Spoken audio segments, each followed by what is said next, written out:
Welcome back. The Ministry of Environment and Forest recently announced a revision in India's 2015 emission norms. The blanket requirement for the installation of fuel gas desulfurization in coal-fired power plants has been revised. Let's first understand what this means. It is a system that removes sulfur dioxide from the smoke released by local power plants. The gas is a mixture of something that is produced by the combustion of fuel in industrial process like power plants or furnaces. A study in 2024 had revealed that only 39 coal-fired power plants could successfully install the FGD units. Fuel gas desulfurers are useful in countries with high sulfur coal like China and US. India's average of sulfur high coal is a low 0.5%. FGDs are also useful in places with high ambient SO2 levels and also dense proximity. Studies have shown that India has not faced these problems at scale, making universal FGD rollout unnecessary and counterproductive.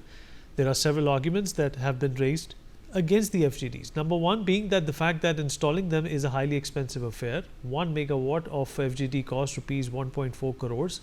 So if you talk about installing all of the 105 FGD plants, it would have cost us a staggering 1.47 trillion rupees. The second drawback relates to the first one, the argument being that such huge investments would lead to increase in power tariffs at an estimate of rupees 25 to 75 paisa per kilowatt. Third argument being that limestone and auxiliary power leads to high CO2 emissions, and finally a 500 megawatt plant might use 110 to 130 kiloliters of fresh water per hour. The government order is not a complete rollback. FGDs will now be mandatory for plants within 10 kilometers of cities with population of more than 1 million, and plants in critically polluted or non-attainment areas, and plants using high sulfur imported coal. This means that about 79% of India's thermal power plants would be exempted from FGD installation, hence leading to cheaper electricity tariffs in the long run.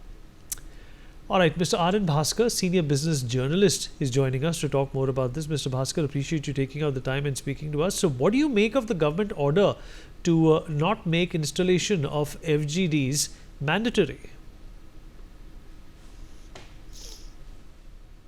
First of all, please remember that the FGD stands for desulfurization. The entire world wants every coal plant to be fitted with desulfurization units. The government said it's on a case-by-case basis, it's not compulsory. And some people have said that this is a wrong thing to do. It is going to increase environmental pollution, and that India should make this mandatory. Many people believe that the government is right in making it optional. And the reason is very simple. Most power stations use Indian coal. Indian coal has very low sulfur content. While if you import coal, much of the coal that's imported has a very high sulfur content. So in India, the rule need not be followed as rigidly as it is followed in the West. That's point one. Point two, whether you like it or not, for a resource-starved country like India, using your own domestic coal makes immense sense, which is why the government is pushing on mining, on opening new mines, even though it is under forests, because that is the only salvation for India to reduce its dependence on imports. So again, we are using coal which is not heavy in sulfur, so the FGD is not required there also. And there's a third fact.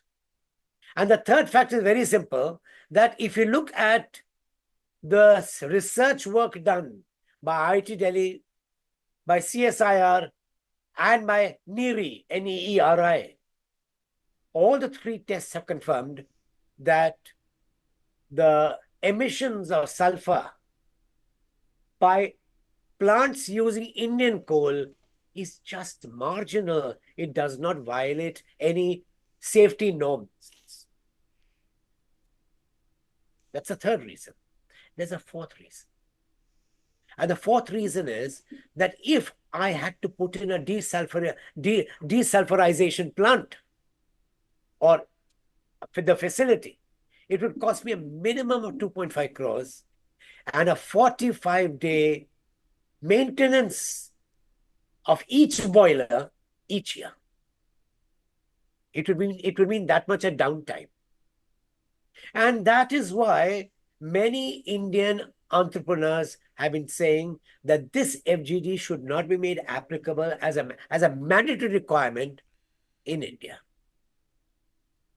In addition to that, there are other issues. Most of the imported coal plants are located outside the city, where the dispersal is very large and does not affect local populations or even the country. And lastly, it's the same old argument that India is a place where you have a very large population. So the emission on a per capita basis is also marginal, much lower than most of the developed countries, including China, though China and India come in the same category. And finally, there's one more last reason. The government wants to promote solar plants. Great idea. It wants to give 20% of the basket of energy producing sources to be based on solar. Again, a great idea. But many people don't understand that using solar poses only one problem. And that problem is that when the sun has a little cloud coming under it, solar production falls. When the sun is bright, you have great solar production. When there's a cloud or there's a lot of mist, you suddenly have very marginal solar production. So let's assume that you've got sunny days and all the solar plants are working at full capacity. At that time, it's quite possible that the amount of solar production is even larger, even greater than what you had anticipated. The grid can't take so much of solar power. So what does the grid have to do? It can't shut down a solar plant because you can't switch off the sun. So they have to shut down thermal plants as a necessity to balance the grid. And when you have to balance the grid, the solar plant remains intact. It's a thermal plant that needs to be controlled. In other words, India cannot do without thermal plants. Thermal plants are necessary for backing off when solar production is high. And that is also another reason why most solar producers have additional capacity, because they also have a PPA, a power purchase agreement, which ensures that the solar producers guarantee the government a certain amount of solar. Now, if there's a cloud, the PPA does not change. You have to pay a penalty. To make sure that you don't have to pay a penalty, you set up additional capacities of solar, which is all right. You've been saved from the penalty. But what if the sun is bright? And so do we need to burden consumers with the 2.5 lakh crores in unnecessary infrastructure when these levels are already within their limits? You see, that has another problem. There's another dimension. First, if you have to put in these units in all coal-based plants, the cost of power generation goes up by a minimum 30 paise per unit. Now, 30 paise is an average. Given the way India charges tariffs, it charges tariffs on the basis of agriculture gets the power cheap or even free. Consumers get it at a certain price, and it is cross-subsidized by business and by industry. So already, industry pays a much higher tariff than any of the countries in the vicinity. What does this mean? It means India becomes less competitive in the global markets because the energy costs are very high. If India has to survive in a world which is very competitive, it has to keep industrial costs low. But that is not possible given the nature of subsidies and cross-subsidization. You can't ask customers to pay a higher price. It's politically unwise. And try to remove the subsidies from the farmers, you'll have an agitation. So again, because of the way our tariffs are structured, even a 30 paise load on tariffs could end up resulting in a much higher load for factories. And so, isn't this a smarter use of resources, focusing on particulate matter and grid upgrades instead of chasing a global fad? Perfectly right. Go on the basis of particulates. Go on the basis, and this is something that India has been arguing for a long time. Go on the basis of per capita emission. India is not a very rich country.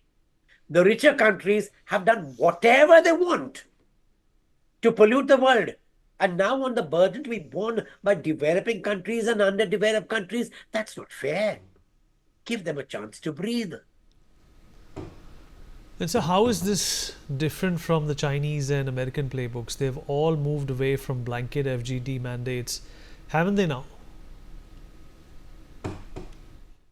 Yes, because any country that is highly populated, where the per capita emission is marginal, they will not follow the Western norm of making FGD compulsory.